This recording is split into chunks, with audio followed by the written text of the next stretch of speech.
Thank you.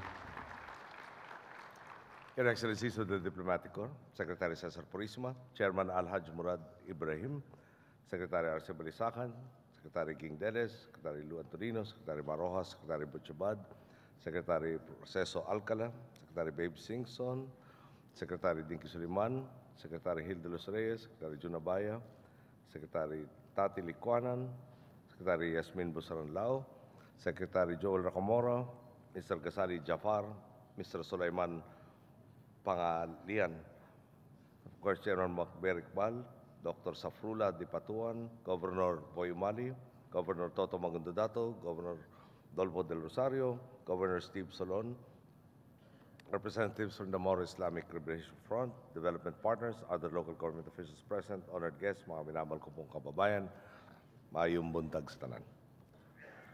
Whenever I get the chance, I make it a point to thank anyone and everyone who helped us throughout the peace process with the Moro Islamic Liberation Front. For instance, just the other day, when I met with a number of journalists from Japan, I reiterated our gratitude to their country for helping to facilitate an early meeting between myself and our brothers from the MILF, a meeting in which both sides were reassured of the other's sincerity and in which we began to rebuild trust. I do this because the value of lasting peace for a region like Mindanao is beyond measure. For years, our countrymen in areas affected by conflict had been shackled by violence, injustice, and impunity. They were deprived of opportunities to succeed, and prosperity was seemingly reserved only for a few.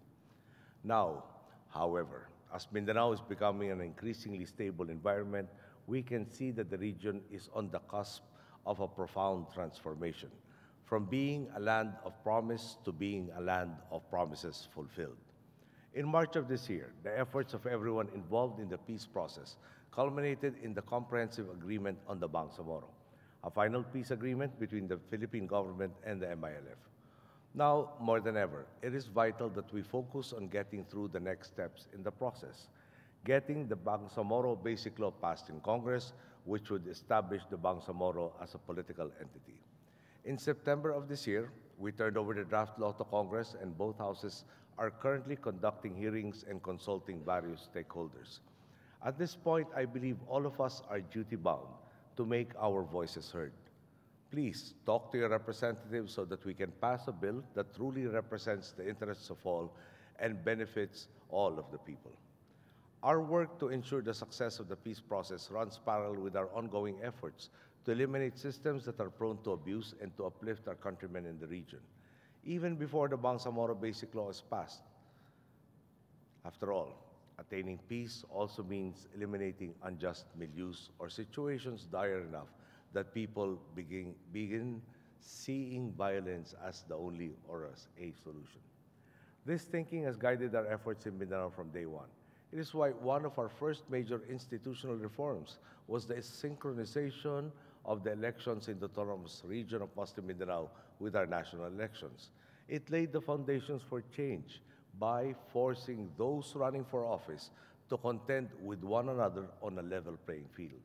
In effect, it put an end to the abuse of elections by national and local leaders alike, and to the mindset that armed communities were mere vote banks that one could sell to the highest bidder during national elections. Government has likewise been active in expanding the menu of opportunities for our countrymen in conflict-ridden areas.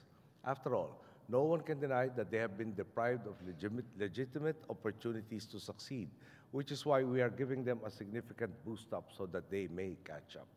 This is what we aim to do with the Sadyahatra Bangsamoro program.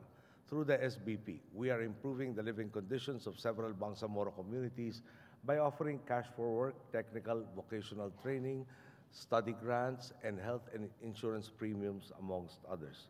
The goal, to give them the necessary skills and services to take advantage of opportunities that arise and to allow them to win back control of their destinies. We are confident that the Bangsamoro Development Plan can be harmonized with these efforts and build on the progress we have made at the soonest possible time. The development boost we want to give to Mindanao likewise includes investments in infrastructure, which is necessary for the region to become a competitive destination for investments. From 2011 to 2014, the Department of Public Works and Highways has spent nearly 100 billion pesos for road, bridge, and other infrastructure projects in Mindanao. And next year, the government, Congress willing, intends on investing even more. The DPWH budget for Mindanao will be at 63.13 billion pesos. In terms of power, Mindanao is also looking at full recovery. In fact, the region might even have power security ahead of Luzon.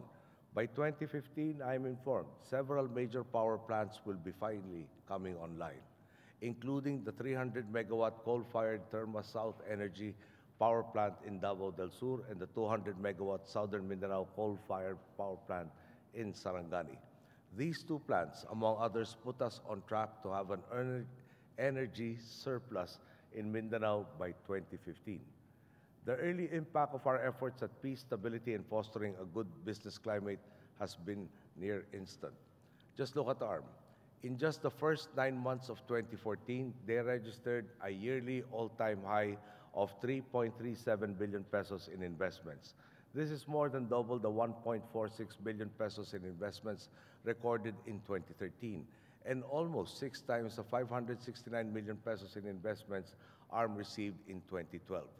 ARM's GDP has likewise been on an upswing, from a contraction of 0.3% in 2011 to a growth of 1.2% in 2012 and a growth of 3.6% in 2013.